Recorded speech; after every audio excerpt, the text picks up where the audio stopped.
Hello, welcome to arttutorialsonline.com. My name is Paul Priestley and today we're going to be investigating watercolour painting. We're going to be starting from absolute basics. We're going to be using one of these, a paintbrush, and one of these, a hake. Yes, you'll find out how they work. We're also going to be exploring the two basic techniques, which are wet on wet and wet on dry. Let's make a start. Okay, if you're going to do watercolour painting, you really must invest in some reasonable materials.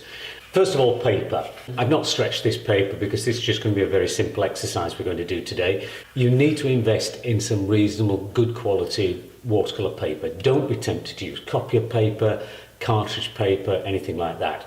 Watercolour paper has got a slight tooth to it, it's quite thick, and it will be brilliant to paint on.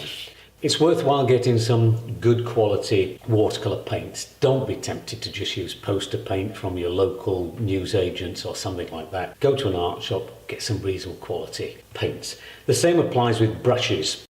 Just a little test. Don't be tempted to buy very cheap watercolour brushes. A lot of them are made of squirrel hair. For example, a good little tip. Wet a paintbrush, just tap it like that. Hold it horizontally. If the end of it flops over, it's going to be no good to paint with.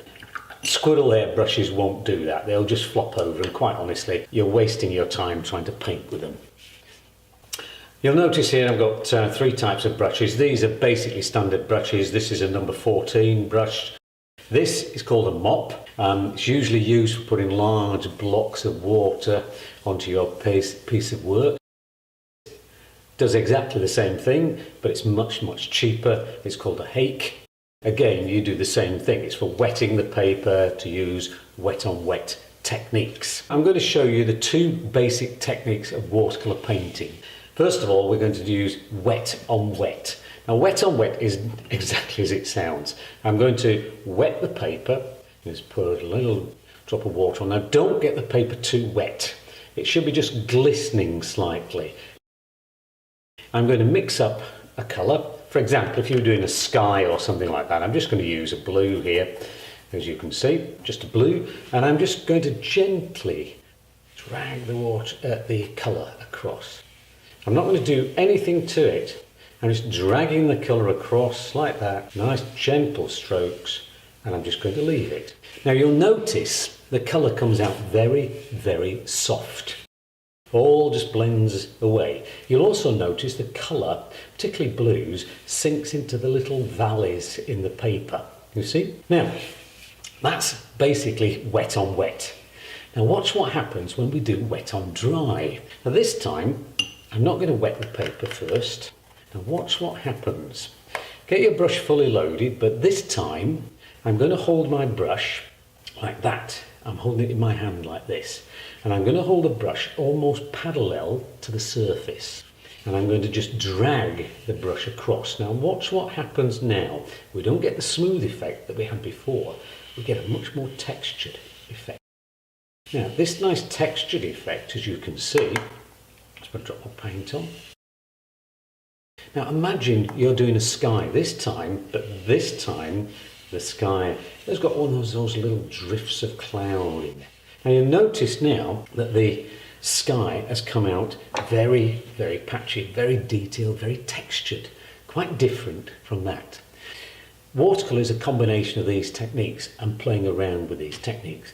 Now I'm going to let these dry, and we're going to come back, and I'm just going to put this on top of that and that on top of that. Now these two have dried, what I'm going to do is to use the wet on dry technique on top of the wet on wet technique. This is dry. You see it's nice smooth surface, but now imagine I'm just going to make a stronger blue, that's all. Now I'm going to use the same technique again, holding the brush very flat, as you can see, and I'm just going to drag the brush across, and I get this nice sort of textured effect. So I can get this textured effect on top of this very soft effect. So the two together, see there's lovely little textures here, work really well, really good.